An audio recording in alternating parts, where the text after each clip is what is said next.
Hi sir, I'm AgroEco-Farm from Visa 3B. So for today's video, I will be discussing to you the Mite Pest of field crops and their management. So first of all, what is crop? A crop which is a volunteered or cultivated plant, any plant whose product is harvested by a human at some point of its growth stage is known as a field crop.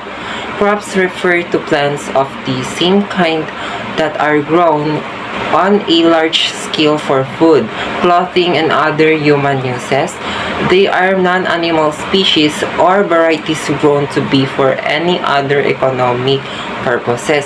So, ang mga crops, dito tayo naka-depend wherein dito natin kinukuha yung mga food, clothing, and other human uses.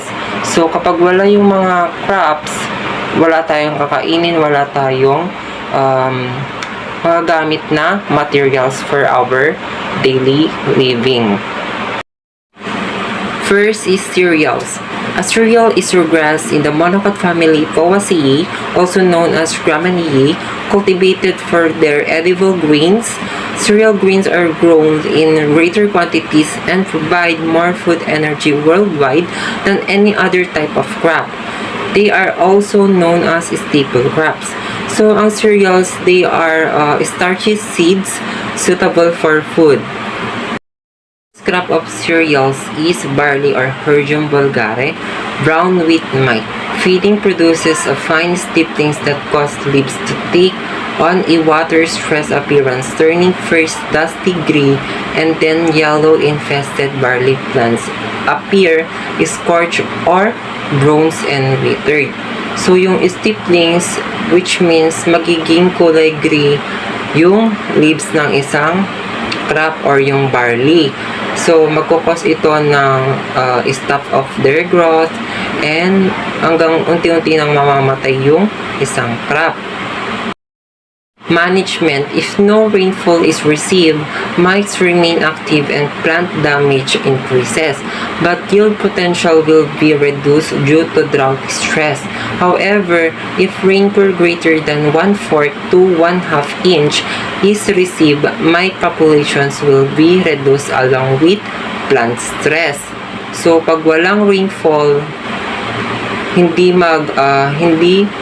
magre-reduce yung population ng mites na present sa barley.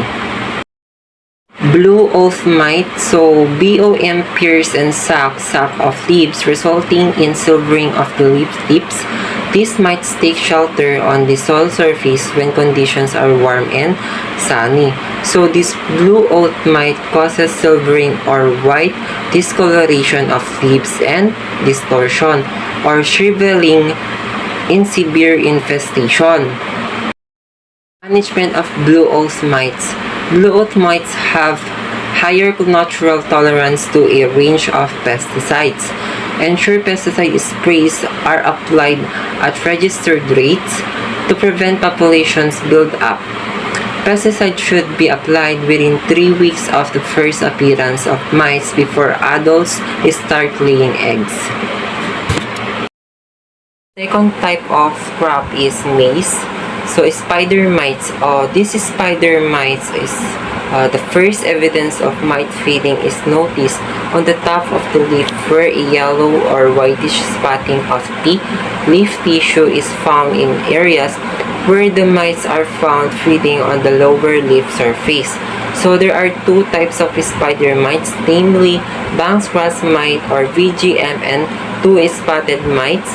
So, these mites are commonly found on corn including sweet corn. So, yung spider mites, pag nagtuloy-tuloy yung pagsira niya sa isang crop, this will happen. The plant's health will suffer and it may stop growing. Spider mites management. Knockdown and chemical control. Existing spider mite population should be treated with organic knockdown sprays if allowed. Naturally derived miticidal sprays like neem oil, pyrethrin, azathioprine, and horticultural oil can be sprayed directly onto adult mites, larvae, nymphs, and eggs to kill on contact.